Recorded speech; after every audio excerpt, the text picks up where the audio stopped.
आयोगाची corrupt practice आहे आणि ते कोणाची नोकरी करतायत हे आता हळूहळू उघड होत चाललेलं आहे. आपण कर्जमाफीचा मुद्दा हा निवडणुकांमध्ये येऊ नये म्हणूनच बच्चू कडूंचं आंदोलन हे केलं गेलं का आणि त्यानंतर मला त्याच्याबद्दल काही बोलायचं नाहीये.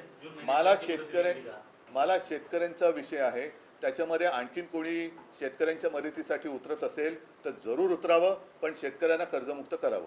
शेतकऱ्यांचे पंचनामे करणारेच अधिकारी जे आहेत ते शेतकऱ्यांकडून पैसे मागताना असे ऑडिओ क्लिप्स व्हायरल होताना पाहायला मिळतात.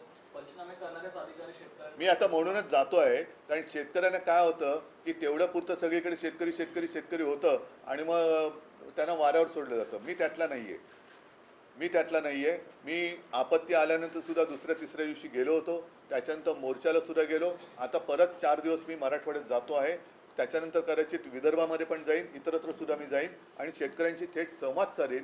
जाहीर सभा मी घेणार नाही, पण जसं आता मी आपल्याशी बोलतोय तसं शेतकऱ्यांशी जाऊन मी बोलणार आहे. एक मिनिट, एक पहिला शेतकरी विषय पूर्ण करा. नाही, एकच सेकंद ऐका, एकच मिनिट. आधी शेतकरी विषय पूर्ण करा. तो झाला असेल तर मी पुढे जातो. हो, म्हणूनच एकच मिनिट. अधिकारी जे पैसे मागतात म्हणून मी तिकडे जाऊन शेतकऱ्यांशी बोलणार आणि कोण असे अधिकारी आहेत त्यांचा सुद्धा काय समाचार घ्यायचा तो आम्ही घेऊ. उद्धवजी, शेतकरी कर्जमाफीच्या बाबतीत तुम्ही जी भूमिका मांडतात आणि आता मुख्यमंत्र्यांनी 30 जून 2026 ही तारीख दिली आहे, कोपऱ्याला गुळ लावलाय.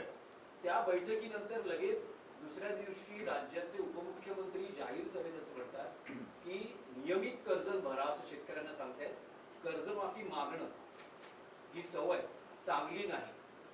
हे मला खरंच आता नेमका शब्द सुचत नाही, कारण यांना संवेदना तर कधीच मेलेले आहेत. निर्डावले पण सुद्धा कमी पडते. यांना दगड सुद्धा, म्हणजे दगडाला सुद्धा पाझर फुटू शकतो, पण यांना फुटत नाहीये. हे महाराष्ट्राचं दुर्दैव आहे. एक तर या लोकांना खरं उपमुख्यमंत्री म्हणता कामा नये, कारण संविधानात तशी तरतूद नाहीये. म्हणून राज्याचे अर्थमंत्री जे बोलले त्यांनीच सांगितले की निवडणुकीच्या आधी आम्हाला हे बोलावं लागतं. मग आता लोकांनी त्यांना जाब विचारला पाहिजे की बाबा तुम्ही जे बोलला होतात, म्हणून ठीक आहे आपण मतचोरी या विषयावरती येतोय, पण जर का असं धरून चाललो की त्यांना लोकांनी खरंच मतं दिली असतील तर आता त्या मतांना तुम्ही जागा ना. आता तर कर्जमुक्त करायलाच पाहिजे. बरं, 30 जून हा कोणता मुहूर्त आहे? कोणतं पंचांग पाहिलं आमच्या मुख्यमंत्र्यांनी? आणि जूनमध्ये जर कर्जमाफी होणार असेल तर मग आत्तापासून शेतकऱ्यांनी कर्जाचे हप्ते फेडले नाहीत तर त्याचे सकट ते त्यांनी माफ केलं पाहिजे. त्याच्याबद्दल त्यांनी बोललं पाहिजे. हा एक विषय होता मतचोरी संदर्भात. आशिष शेलार यांची आता तुमच्या पत्रकार परिषदेआधी पत्रकार परिषद झाली, त्यात त्यांनी थेट तुमच्यावर आणि राज ठाकरेंवर आरोप केलेले आहेत की मतचोरी संदर्भात मांडत असलेली भूमिका ठाकरे बंधूंची दुटप्पी आहे. ते फक्त हिंदू आणि दलित त्याला क्रिकेटचं असल्यामुळे टप्पे कळत असतील बहुतेक, पण त्याने फुलटॉस दिले. तुम्ही बोला. येस, त्यांचं असं म्हणणं आहे की फक्त हिंदू आणि दलित दुबार मतदार दाखवले जात आहेत.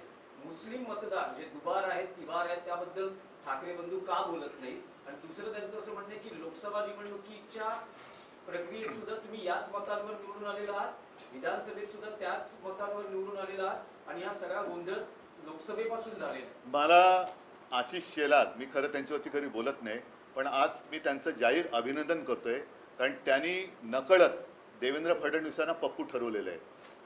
कारण जे हे मानतच नव्हते, त्याच्यामुळे महाराष्ट्राचा पप्पू म्हणून त्यांनी फडणवीसांना बोलण्याचं धाडस दाखवलंय. हा त्यांच्या अंतर्गत वादाचा परिणाम, हा परिपाक असेल.